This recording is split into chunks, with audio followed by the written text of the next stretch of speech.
All Tripura health employee state কমিটির উদ্যোগে একদিনের কনভেনশন অনুষ্ঠিত হয় রবীন্দ্র শতবার্ষিকী ভবনে। কনভেনশনে সংগঠনের এক কার্যকর্তা ভাষণ রাখতে গিয়ে বলেন, সব জায়গায় সমানভাবে রোগীদের সুস্থ করে এবং রোগ প্রতিরোধ গড়ে তোলার জন্য স্বাস্থ্যকর্মীরা অক্লান্ত পরিশ্রম করে থাকেন। তিনি বলেন, আমাদের স্বাস্থ্যকর্মীরা প্রতিদিন প্রতি সময় ঝড় বৃষ্টি রোদের মধ্যে সমস্ত কিছুকে প্রতিহত করে মানুষের সেবার জন্য প্রত্যন্ত অঞ্চলে কাজ করে যাচ্ছে।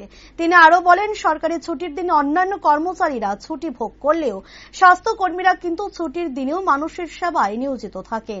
স্বাস্থ্যকর্মীরা জলবাহিত রোগ এবং ম্যালেরিয়া হাত থেকে রক্ষা পেতে মানুষকে সচেতন করে তুলতে গ্রামে গঞ্জে কাজ করে থাকেন।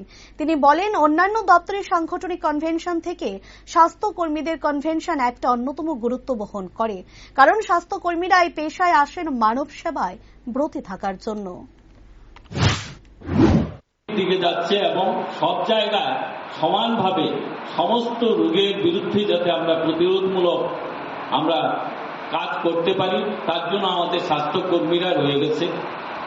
তো আমাদের স্বাস্থ্যকর্মীরা প্রতি সময় প্রতিদিন বৃষ্টি থেকে ঝড় ঝঞ্ঝা সমস্ত কিছুকে প্রতিহত করে মানুষের সেবার জন্য পার্বত্য অঞ্চলে কাজ করে যাচ্ছে।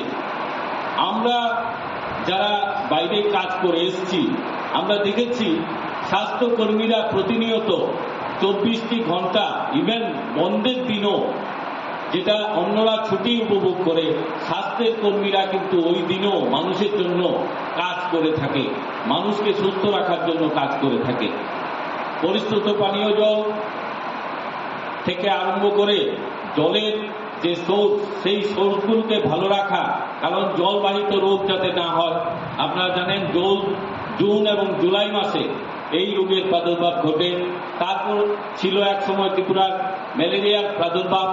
সেই ম্যালেরিয়া থেকে উত্তরণ করার জন্য মশারি বিতরণ থেকে আরম্ভ করে মানুষের মধ্যে যে অ্যাওয়ারনেস তৈরি করা, সেটাও কিন্তু স্বাস্থ্যকর্মীরাই করে থাকে। স্বাস্থ্যকর্মীদের কাজ মানব সেবার জন্য তৈরি হয় স্বাস্থ্যকর্মীরা। সুতরাং এই স্বাস্থ্যকর্মীর যখন কনভেনশন হয়, সেই কনভেনশনের গুরুত্ব অন্যদের থেকে, অন্য দপ্তর থেকে অনেকটাই বেশি আমার কাছে মনে হয়।